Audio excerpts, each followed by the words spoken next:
You ever wonder, how is a nation actually born? I mean, is it just war, or some big declaration, or could it be something more deliberate? Like, is it even possible for one single person to be the architect of an entire country?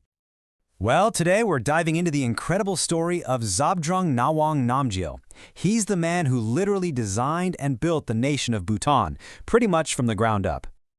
All right, so here's our game plan. We're going to follow his journey as Bhutan's architect. We'll look at his unique dual system of government, the very first code of law he wrote, how he managed to forge a national identity, and then we'll wrap up with the incredible legacy he left behind. Okay, so let's set the scene. Our story kicks off in the early 1600s. Picture this rugged, mountainous land. But it's not a country yet, not even close. It's really just a collection of scattered territories, often fighting with each other, with no central government, no shared identity to speak of. Then, in 1616, Zhabdrung shows up. And let me tell you, he's not just some tourist passing through, and he's on a mission. He wants to take this completely fragmented land and actually build a unified nation-state. So you've got this divided land. Where do you even start building a nation? Well, Zhabdrung began with a pretty revolutionary idea for how to govern, one that was all about balancing two really powerful forces, the spiritual and the secular. He called it Chhoe-sid. This system, which he set up back in 1627, was all about duality. It gave equal importance, equal weight, to both religious matters and political or secular affairs. You got to understand, for that time, this was a completely radical idea.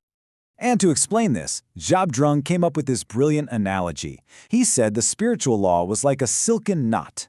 You know, it's soft, it's gentle, guiding people through Buddhist teachings, but the more negative things you do, the tighter that soft knot gets. Now, the secular law, that was the golden yoke. It was heavy, strict, and very clear. And that yoke gets heavier and heavier depending on how serious your crime is. So you see, they're two parts of the same whole, working together to create a balanced, harmonious society.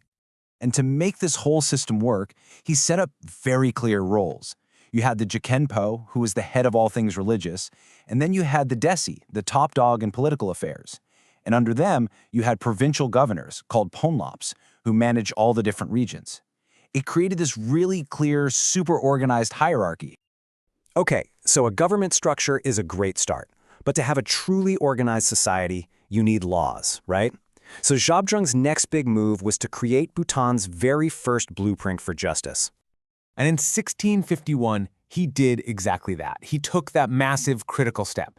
He officially codified and published Bhutan's first ever set of laws. The whole point was to bring order and fairness to his new nation.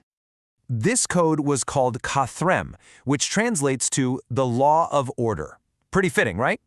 And here's the thing. He didn't just invent this out of thin air. It was based on the well-respected commands of a famous Tibetan Dharma king, which gave it instant credibility and authority. And wow, was it comprehensive! I mean, the Ka-thrim laid out rules for how government officials should act, it created procedures for settling arguments, it even standardized weights and measures to make sure trade was fair, and on top of all that, it gave a general code of conduct for literally everyone. It really was a complete blueprint for society. Now check out this timeline. Zhabdrung's original code from 1651, it wasn't just some old document that got forgotten. No way. It was the seed that started it all. It got developed further in 1729, it became the foundation for modern Bhutan's first supreme law in 1959, and you can still see its principles alive and well in the country's current constitution from 2008. That's a serious legacy. But Zhabdrung was smart. He knew a nation isn't just about government and laws. To really work, you need something more. You need a shared culture, a common identity that actually binds people together. And that's because this whole project of his, it was a very conscious effort to build a distinctly Bhutanese identity. This wasn't something that just happened by accident. Nope, it was all part of the plan. So how did he do it? Well, he built these pillars of culture. He nurtured a unique monastic tradition. He pushed for a distinct architectural style. You can still see it today in those amazing Dzongs. And he encouraged shared customs and ceremonies that were all about symbolizing national unity. It was basically the cultural glue that held the new nation together. So when all is said and done, what's the final legacy of this master architect? Well, his work wasn't just for his own time. It turned out to be the blueprint for Bhutan's entire future. That framework he built for government, for law, for culture.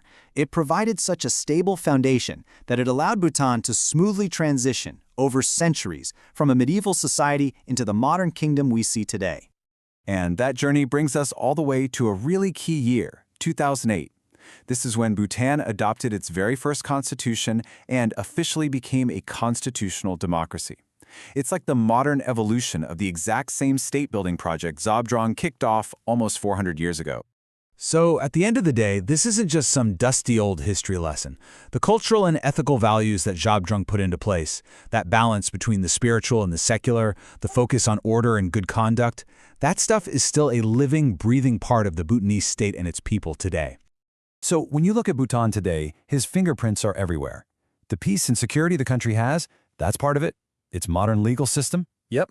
That deep sense of national pride? For sure.